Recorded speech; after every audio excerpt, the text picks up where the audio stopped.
ঈশ্বরের কাজ করতে হলে আমাদের কি করতে হবে? যিশু উত্তর দিলেন, ঈশ্বরের কাজ হলো এই, তিনি যাঁকে প্রেরণ করেছেন তোমরা তাঁকে বিশ্বাস করো। অতএব তারা জিজ্ঞেস করল, আপনাকে বিশ্বাস করতে পারি এমন কি অলৌকিক চিহ্নকর্ম আপনি আমাদের দেখাবেন? আপনি কি করবেন? তিনি আহারের জন্য স্বর্গ থেকে তাদের খাদ্য দিয়েছিলেন। শাস্ত্রে লিখিত এই বচন অনুসারে আমাদের পূর্বপুরুষেরা মরুপ্রান্তরে মান্না ভোজন করেছিলেন। যিশু তাদের বললেন, আমি তোমাদের সত্যিই বলছি, মোশে স্বর্গ থেকে তোমাদের সেই খাদ্য দেননি, বরং আমার পিতাই স্বর্গ থেকে প্রকৃত খাদ্য দান করেন। কারণ যিনি স্বর্গ থেকে অবতরণ করে জগৎকে জীবন দান করেন, তিনিই ঈশ্বরীয় খাদ্যস্বরূপ। তারা বলল, প্রভু, এখন থেকে সেই খাদ্যই আমাদের দিন। যিশু তখন ঘোষণা করলেন, আমি সেই জীবন খাদ্য।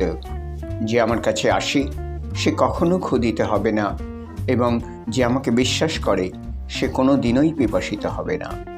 কিন্তু আমি যেমন তোমাদের বলেছি, আমাকে দেখেও তোমরা এখনও পর্যন্ত আমাকে বিশ্বাস করনি। পিতা যা সব আমাকে দেন সে সবই আমার কাছে আসবে, আর যে আমার কাছে আসে তাকে আমি কখনো তাড়িয়ে দেব না, কারণ আমার ইচ্ছা পূরণের জন্য আমি স্বর্গ থেকে আসিনি। আমি এসেছি যিনি আমাকে পাঠিয়েছেন তাঁর ইচ্ছা পূরণের জন্য।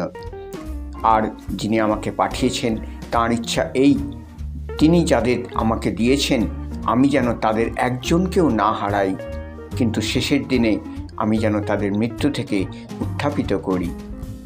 কারণ আমার পিতার ইচ্ছা এই, পুত্রের দিকে যে দৃষ্টিপাত করে তাকে বিশ্বাস করে সে যেন অনন্ত জীবন লাভ করে, আর শেষের দিনে আমি তাকে উত্থাপিত করব। এ কথায় ইহুদিরা তার বিরুদ্ধে অসন্তোষ প্রকাশ করতে লাগলো, কারণ তিনি বলেছিলেন, আমিই সেই খাদ্য যা স্বর্গলোক থেকে নেমে এসেছে। তারা বলল, এ কি যোসেফের পুত্র যিশু নয়, যার পিতামাতা আমাদের পরিচিত? তাহলে কি করে ও এখন বলছে আমি স্বর্গলোক থেকে নেমে এসেছি? প্রত্যুত্তরে যিশু বললেন, তোমরা নিজেদের মধ্যে অসন্তোষ দেখিও না।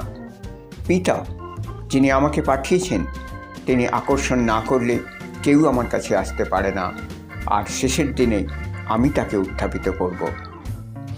ভাববাদীদের গ্রন্থে লিখিত আছে, তারা সবাই ঈশ্বরের কাছ থেকে শিক্ষা লাভ করবে। পিতার কথায় যে কর্ণপাত করে এবং তার কাছে শিক্ষা লাভ করে সে আমার কাছে আসে। ঈশ্বরের কাছ থেকে যিনি এসেছেন তিনি ব্যতীত আর কেউ পিতার দর্শন লাভ করেনি, একমাত্র তিনিই পিতাকে দর্শন করেছেন। আমি তোমাদের সত্যিই বলছি, যে বিশ্বাস করে সে অনন্ত জীবন লাভ করেছে। আমি সেই জীবন খাদ্য। তোমাদের পিতৃপুরুষেরা মরুপ্রান্তরে মান্না ভোজন করেছিলেন, তবুও তাদের মৃত্যু হয়েছিল। কিন্তু এখানে স্বর্গ থেকে আগত সেই খাদ্য রয়েছে, কোনো মানুষ তা ভোজন করলেই তার মৃত্যু হয় না। আমি স্বর্গ থেকে অবতীর্ণ সেই জীবন খাদ্য। যদি কেউ এই খাদ্য গ্রহণ করে সে চিরজীবী হবে। আমার মাংসই এই খাদ্য যা জগতের জীবন লাভের জন্য আমি দান করব। তখন ইহুদিদের নিজেদের মধ্যে তীব্র বাদানুবাদ শুরু হলো, এই লোকটি কিভাবে আমাদের আহারের জন্য তার মাংস দান করতে পারে? যিশু তাদের বললেন, আমি তোমাদের সত্যিই বলছি, তোমরা যদি মনুষ্যপুত্রের শরীর ভোজন এবং তার রক্ত পান না করো, তোমাদের মধ্যে জীবন নেই। যে আমার শরীর ভোজন ও আমার রক্ত পান করে সে অনন্ত জীবন লাভ করেছে, এবং শেষের দিনে আমি তাকে উত্থাপিত করব।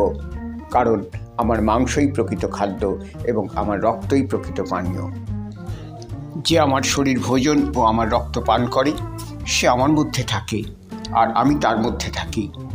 জীবন্ত পিতা যেমন আমাকে প্রেরণ করেছেন এবং আমি যেমন পিতারই জন্য জীবন ধারণ করি, আমাকে যে ভোজন করে সেও তেমনই আমার জন্য জীবন ধারণ করবে। এই সেই খাদ্য যা স্বর্গলোক থেকে অবতীর্ণ হয়েছে।